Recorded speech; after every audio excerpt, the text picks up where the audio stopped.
વિદ્યાર્થી મિત્રો, chapter number 9 જય અણુની હવે આપણે વાત કરીએ. તો પહેલું તો જો આપણે વાત કરીએ તો જૈવ અણુ એટલે શું એની વાત કરીએ.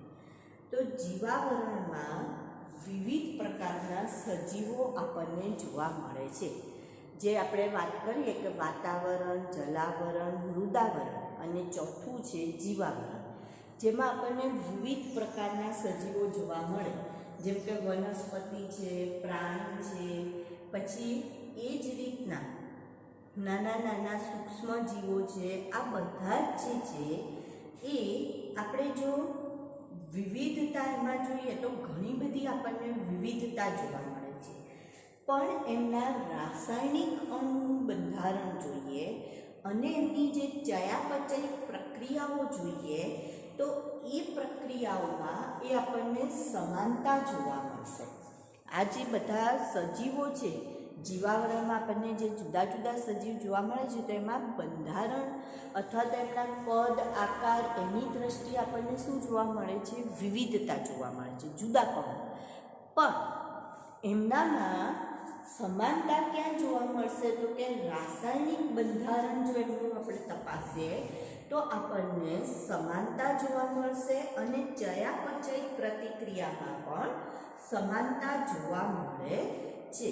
તો એનો મતલબ જીવંત પેશીમાંથી મળતા બધા જે કાર્બનિક સંયોજનો છે એને આપણે જૈવિક અણુ અથવા જૈવ અણુ તરીકે ઓળખીએ છીએ. શું કહ્યું આપણે? જીવંત પેશીમાંથી મળતા કાર્બનિક દ્રવ્યને જીવંત અણુ તરીકે અથવા જૈવ અણુ તરીકે આપણે ઓળખીએ. તો હવે પ્રશ્ન એવો થાય કે શું માત્ર એ લોકો કાર્બનિક દ્રવ્યના જ બનેલા છે? તો કે ના, સજીવો તો અકાર્બનિક દ્રવ્યના પણ બનેલા છે. તો એનો મતલબ એમનામાં જીવંત પેશીમાં કાર્બનિક અને અકાર્બનિક બંને પ્રકારના દ્રવ્યો જે છે અથવા પદાર્થો જે છે એ રહેલા હોય છે. એટલે જીવંત પેશીમાંથી મળતા જે કાર્બનિક અને અકાર્બનિક સંયોજનો છે, જેને આપણે શેના તરીકે ઓળખીએ છીએ? જૈવ અણુ અથવા જૈવિક અણુ તરીકે ઓળખીએ છીએ. હવે આ જે સજીવોમાં જોવા મળતા જૈવિક અણુ છે એને આપણે બે પ્રકારના વર્ગીકૃત કરી શકીએ.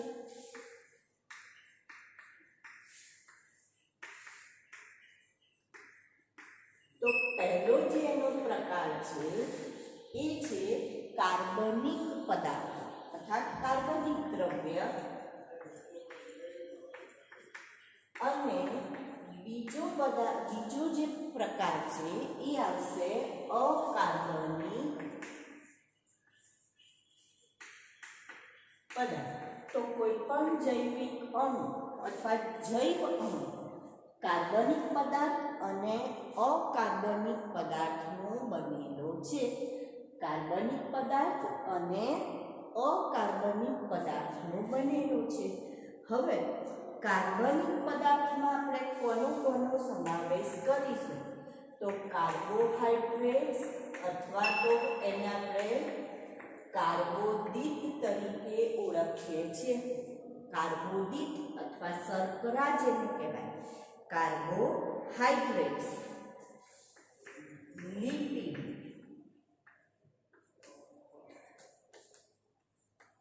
પ્રોટીન, આ બધા શેમાં આવશે? કાર્બનિક પદાર્થમાં આવે છે. અને ન્યુક્લિક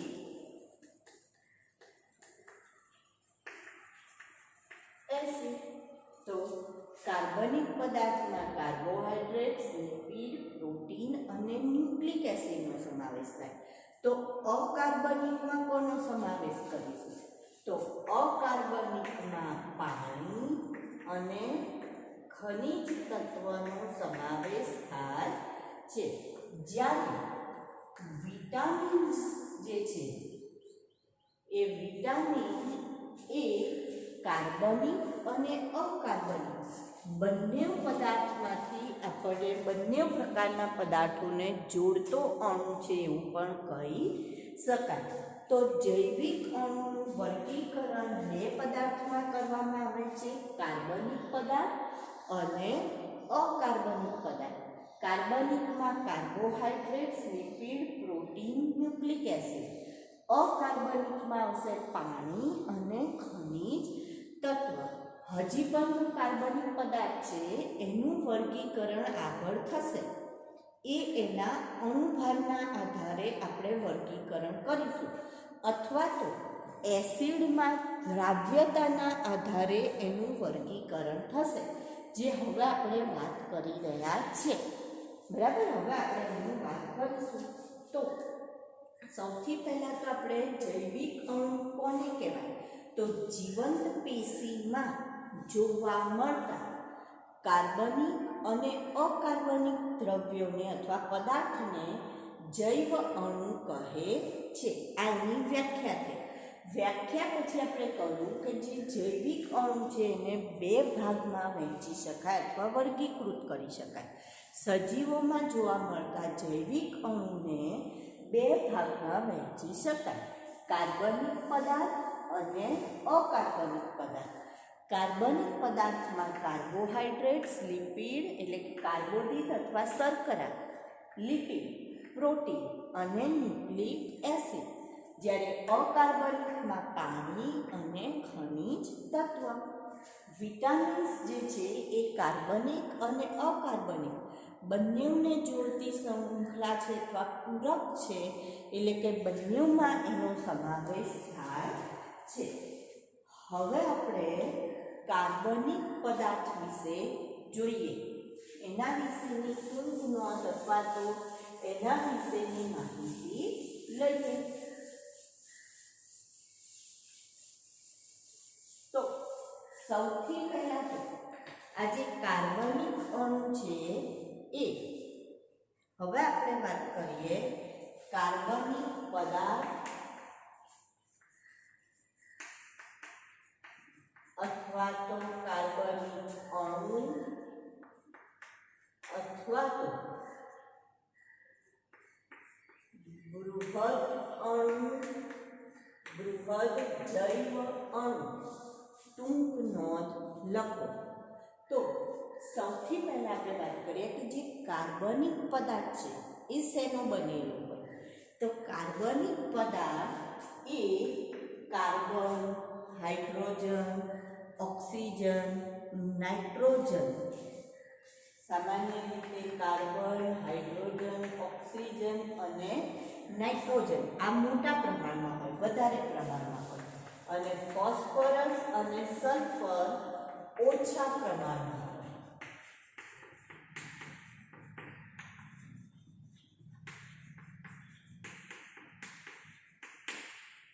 કાર્બનિક પદાર્થ કાર્બન, હાઇડ્રોજન, ઓક્સિજન અને નાઇટ્રોજન જે વધુ માત્રામાં હોય, તથા ફોસ્ફરસ અને સલ્ફર જે ઓછી માત્રામાં હોય તેનો બનેલો હોય છે. હવે આની અંદર જો આપણે એની વ્યાખ્યા આપવી હોય તો આપણે એની વ્યાખ્યામાં શું કહીશું કે જે રસાયણમાં CHO પરમાણુની હાજરી, જે રસાયણમાં મુખ્યત્વે CHO પરમાણુની હાજરી હોય તથા CCCHCO વચ્ચે બંધ બનતો હોય, એની વચ્ચે શું બંધ હોય? વચ્ચે રાસાયણિક બંધ રચાય તો તેને શું કહેવાય?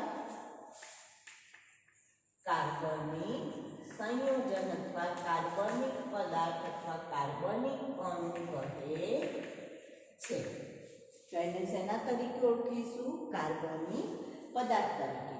જે રસાયણમાં મુખ્યત્વે જો આમ CHONPS તો હોય જ, પણ એટલે કાર્બનિક પદાર્થ, પણ મુખ્યત્વે શું હોય તો કે CHO વધારે માત્રામાં, સાથે CC વચ્ચે એટલે કાર્બન કાર્બન વચ્ચે, કાર્બન હાઇડ્રોજન વચ્ચે, કાર્બન ઓક્સિજન વચ્ચે રાસાયણિક બંધ રચાય તો તેને કાર્બનિક પદાર્થ કહે છે.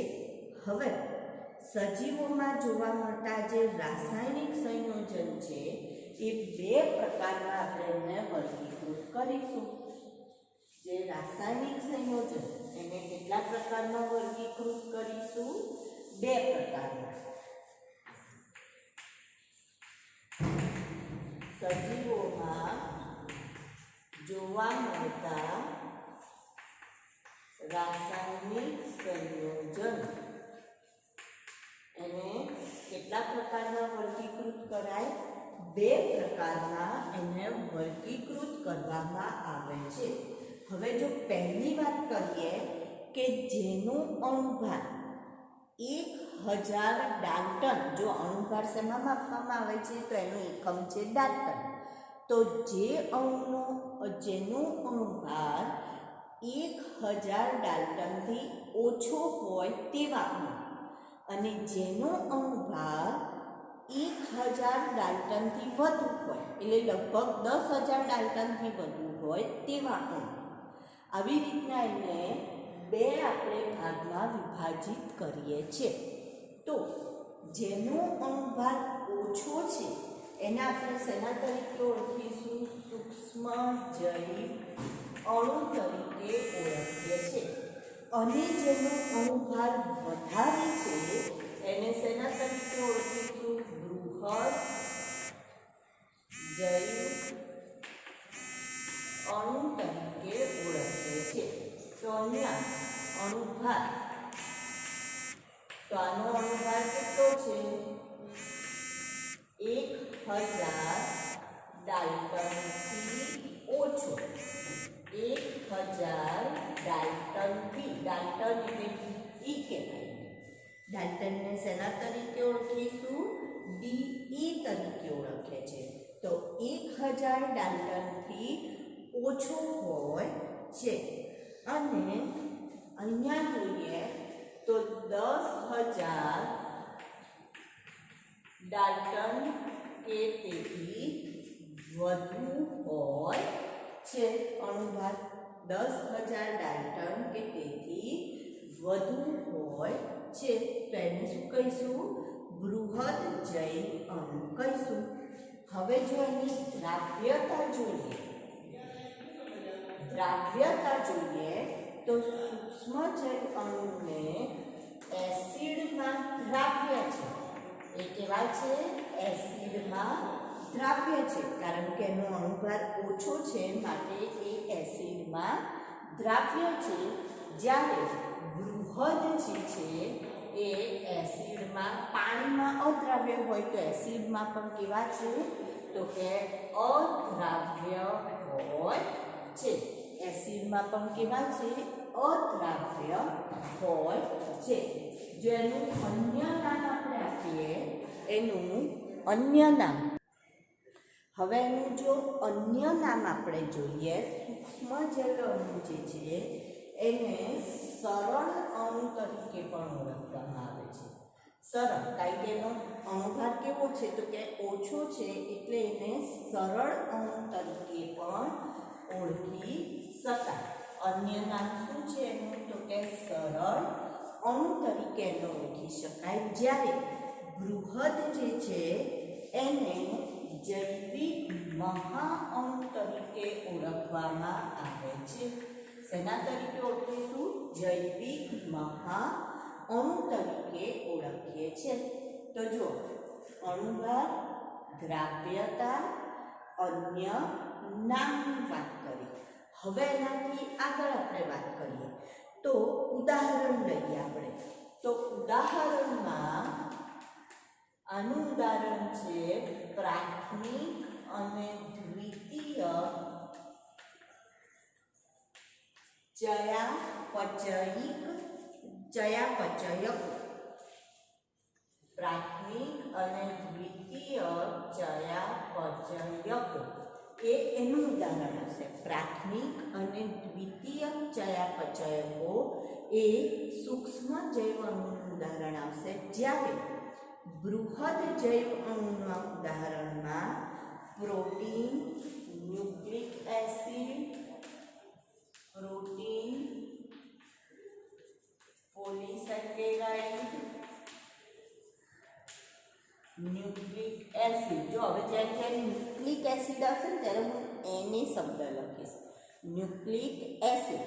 અને જ્યારે હું તમને આની નોટ્સ મોકલીશ તો નોટ્સમાં જરા આ પ્રશ્ન સાઈજ બે જુદા જુદા લખાયેલા હોય તો ભેગું આ રીતના લખવાનું, એ સાઈજ ચેક કરી લેજો. તો પ્રોટીન, પોલિસેકેરાઇડ, ન્યુક્લિક એસિડ. જ્યારે જ્યારે એને આવશે ત્યારે શું કહેવાય? Nucleic acid. અને ચરબી, પણ આમાં ચરબી જે છે એ અપવાદ રૂપે છે. કેમ અપવાદ રૂપે એને લખેલી છે કે ચરબીનો જે અણુભાર છે એ 10,000 ડાલ્ટન નથી, એનો અણુભાર 800 ડાલ્ટનથી પણ ઓછો છે. ચરબીનો અણુભાર 800 ડાલ્ટનથી ઓછો. કેવો છે ચરબીનો અણુભાર? તો કે 800 ડાલ્ટનથી પણ ઓછો અણુભાર છે એનો. બરાબર. તો હવે અહીંયા પ્રશ્ન એવો થાય કે ચરબી જે છે એને આ બધા તો એસિડ અદ્રાવ્ય જૂથ છે. બરાબર.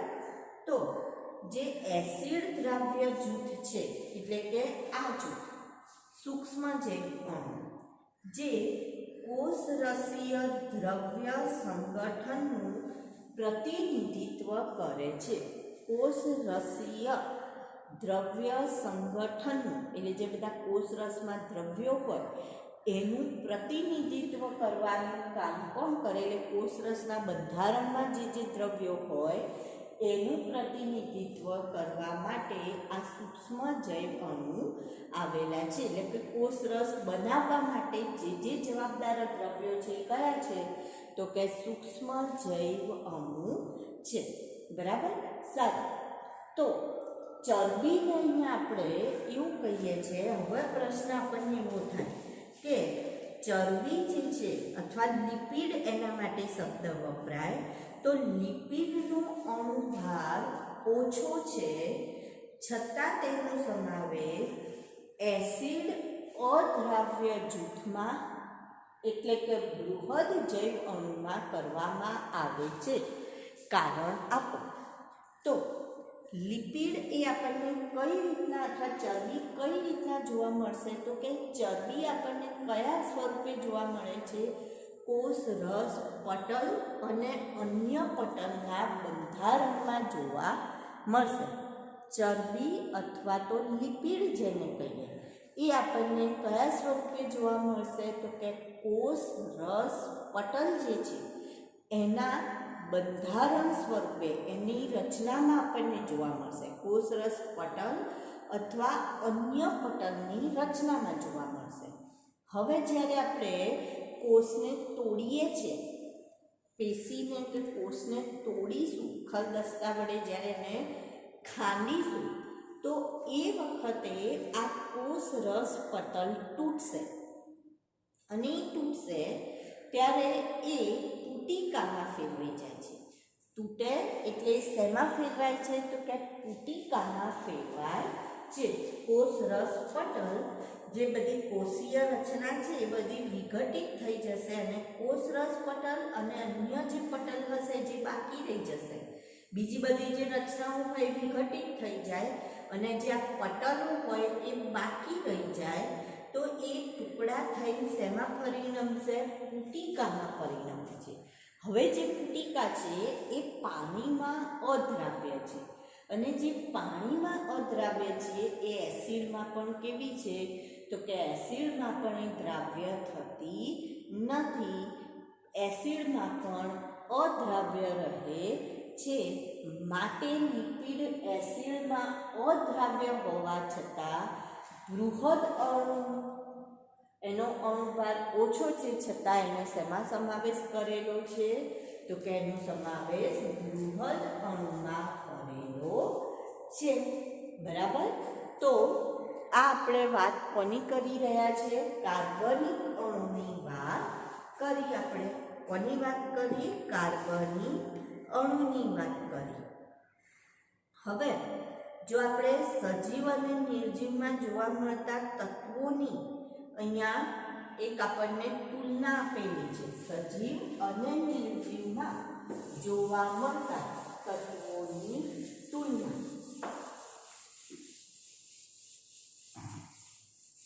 તો આ જે પ્રાથમિક ચયાપચયકોની આપણે વાત કરી, તો એ પ્રાથમિક ચયાપચયકો એટલે કયા?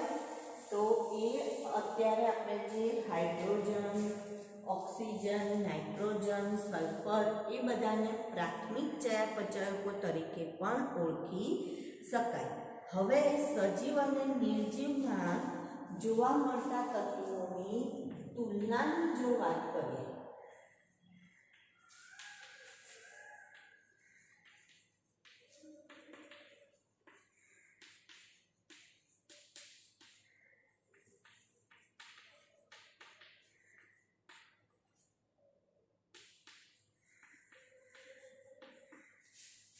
તો તુલનામાં અહીંયા આપણને જે તત્વ આપ્યા છે એનું ટકાવારીમાં વજન આપેલું છે. તત્વ અને ટકાવારીમાં વજન આપેલું છે. તો સજીવ તરીકે આપણે લઈશું માનવ શરીર. સજીવ તરીકે આપણે શું લઈશું? માનવ શરીર. અને નિર્જીવ તરીકે આપણે લઈશું ભૂપળ, એટલે જમીનની પડ. બરાબર. સજીવ તરીકે શું લઈએ છીએ? માનવ શરીર. અને નિર્જીવ તરીકે આપણે ભૂપળ લઈએ. તો જો હાઇડ્રોજનની વાત કરીએ, સૌથી પહેલું તત્વ લઈએ હાઇડ્રોજન. તો એ માનવ શરીરમાં એનું પ્રમાણ છે 0.5%. માનવ શરીરમાં કેટલું છે? 0.5%. જ્યારે ભૂપળ ઉપર એનું પ્રમાણ છે 0.14%. પછી આવે છે કાર્બન. તો કાર્બનનું માનવ શરીરમાં જો પ્રમાણ જોઈએ તો 18.5% છે. અને જમીન ઉપર જો જોઈએ તો 0.03% જેટલું હોય છે. ઓક્સિજનની વાત કરીએ તો મનુષ્યમાં 65% એવું છે અને જમીન ઉપર 46.6%. ત્યાર પછી નાઇટ્રોજન તો 3.3, અહીંયા ખૂબ જ અલ્પ માત્રામાં. વાતાવરણની વાત નથી, ભૂપળ જમીનના સ્તરની વાત છે. સલ્ફરમાં જોઈએ તો 0.3 અને 0.03. સલ્ફર અહીંયા 0.3 અહીંયા 0.03. Hydrogen, carbon, oxygen, hydrogen, carbon, oxygen, nitrogen, sulphur. પછી સોડિયમ તો મનુષ્યની અંદર 0.2 અને ભૂપળમાં 2.8.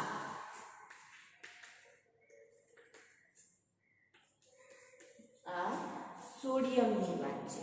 એવી જ રીતના કેલ્શિયમની વાત કરીએ તો 1.5 મનુષ્યમાં, 3.6 જમીનમાં. એટલે મનુષ્ય કરતાં જમીનમાં બમણું, 1.5 3.6. મેગ્નેશિયમ 0.1 શરીરમાં, 2.1 જમીનમાં. સિલિકોન માનવ શરીરમાં અવગણ્ય અને જમીનમાં 27.7. હવે આમ ડેટા ક્યાંથી લીધેલો છે? તો CNR રાવ દ્વારા લખવામાં આવેલ અન્ડરસ્ટેન્ડિંગ કેમિસ્ટ્રી વાળી બુકમાંથી વિશ્વવિદ્યાલય પ્રકાશન હૈદરાબાદ CNR રાવ એમણે જે બુક લખી હતી એની અંદરથી આવો ડેટા બધો લીધેલો છે કે જેની અંદર આપણને સજીવ અને નિર્જીવમાં જોવા મળતા જે તત્વો છે એની તુલના કરેલી છે. હવે એવી જ રીતના જો સજીવમાં જોવા મળતા અકાર્બનિક દ્રવ્ય જોઈએ તો સોડિયમ, કયા કયા દ્રવ્ય જોવા મળશે તો સોડિયમ કયા સ્વરૂપે Na+, potassium K+, calcium Ca+2, magnesium Mg+2, પાણી H2 અને સંયોજનમાં NaCl, H2CO3, CaCO3, PO4-3, SO4-3 જેવા સંયોજનો પ્રાપ્ત થાય છે. તો એ આપણને સજીવોમાં જોવા મળતા અકાર્બનિક દ્રવ્યોની સૂચિ આપેલી છે, અકાર્બનિક દ્રવ્યોની માહિતી આપેલી છે. સોડિયમ એટલે શું આવશે? સોડિયમમાં Na+, સોડિયમને કયા સ્વરૂપે લઈશું? Na+ સ્વરૂપે લેવામાં આવે. હવે એના પછી આપણે પ્રશ્ન આવે છે કે જે પ્રાથમિક અને દ્વિતીયક ચયાપચયકો છે એમની વચ્ચે તફાવત આપો. પ્રાથમિક ચયાપચયકો અને દ્વિતીયક ચયાપચયકો, પ્રાથમિક અને દ્વિતીયક ચયાપચયકો વચ્ચે તફાવત આપો. હવે દ્વિતીયક ચયાપચયકો તો સૌથી પહેલા આપણે જો પ્રાથમિક ચયાપચયકોની વાત કરીએ તો એવું કહે છે કે આ જે ચયાપચયકો છે એમના જે કાર્યો છે એ જ્ઞાત કાર્યો છે. જ્ઞાત એટલે શું? તો કે આપણે જાણીએ છીએ એમના કાર્યો, એવા કાર્યો કરે છે. જેમ કે તમે hydrogen, oxygen, sulphur, sodium, potassium, nitrogen, carbon, તો આ બધાના કાર્યો કેવા છે? તો કે જ્ઞાત કાર્ય છે અને જે દેહધાર્મિક ક્રિયા માટે જરૂરી છે અથવા એમાં મહત્વનો ભાગ ભજવે છે. દેહધાર્મિક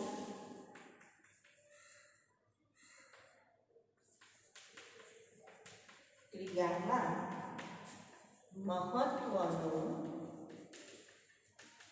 ભાગ ભજવે છે. દેહધાર્મિક ક્રિયામાં મહત્વનો ભાગ ભજવશે. હવે આપણે દ્વિતીયક ચયાપચયકો જોઈએ તો કે એમના કાર્યો કેવા છે? તો કે અજ્ઞાત કાર્યો છે. જેમાં હું તમને હમણાં ઉદાહરણ આપીશ એટલે તમને ખ્યાલ આવશે. તો એમના કાર્યો અજ્ઞાત કાર્યો છે, એ હજી સુધી એમ કે જાણી શકાયા નથી, પરંતુ એ મનુષ્ય, એની જે નિપજો છે એ નિપજ મનુષ્ય માટે કેટલાકનો ઉપયોગ મનુષ્ય કલ્યાણ માટે થાય છે, પરંતુ કેટલાકનો ઉપયોગ શેના માટે થાય છે? તો કે મનુષ્યના કલ્યાણ માટે થાય છે. કલ્યાણમ અસ્તુ, કલ્યાણ માટે થાય છે.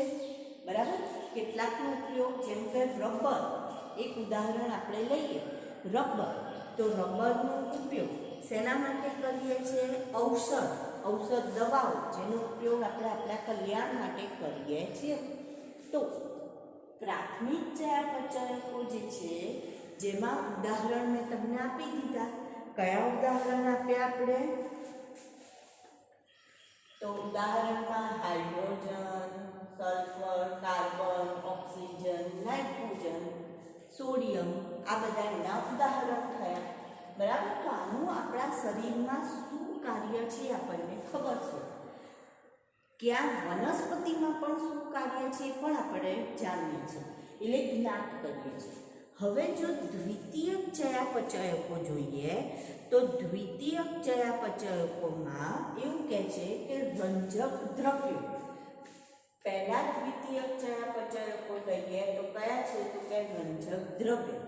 હવે તમે એમ કહેશો કે રંજક દ્રવ્યમાં તો હરિતકણ આવે, ક્લોરોફિલ, તો એનું કાર્ય તો આપણને ખબર છે પ્રકાશ સંશ્લેષણ, પણ તમે એકનું કાર્ય જાણો છો કે બીજું રંજક દ્રવ્ય કેરોટીનોઇડ્સ લો તો એનું કાર્ય તમને ખબર છે તો તમે કહેશો ના.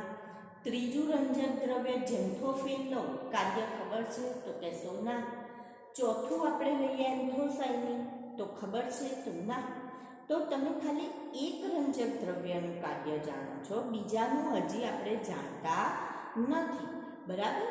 તો એટલા માટે એવું કહે છે કે એના કાર્ય કેવા છે? અજ્ઞાત કાર્ય છે. એના કાર્ય કેવા ગણીએ છીએ આપણે? અજ્ઞાત કરીએ છીએ. જેમ કે કેરોટીનોઇડ્સ, રંજક દ્રવ્યમાં ઉદાહરણમાં શું લીધેલું છે? કેરોટીનોઇડ્સ અને એન્થોસાયનિન લીધેલું છે, બરાબર. રંજક દ્રવ્યમાં એ લેવામાં આવે છે.